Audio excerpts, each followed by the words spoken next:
మందిర విషయం అనేటికి మనకు ఒకసారి ఛాన్స్ వస్తుంది. అది అయిపోయాక మళ్ళీ నేను అడిగేది ఉండదు.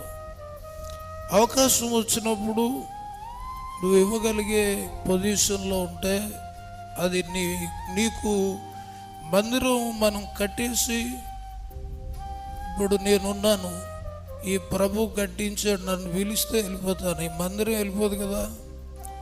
ఇక్కడ అనేక ప్రజలు రక్షించబడతారు. దేవుడికి స్తోత్రాలు. ఆ దీవెన మన పిల్లలు పిల్లలు పిల్లలు పిల్లల మీదకి వచ్చేస్తుంది అన్నమాట. అంత దీవెనకరమైంది మందిరము. కాబట్టి ఆ కొనే విషయంలో మీరు ఏమి చేయకనే దేవుడే దాన్ని కొన్నాడు. ఇది కట్టే విషయంలో మీకు చెప్పకపోతే నేను నేరస్తుని అవుతాను.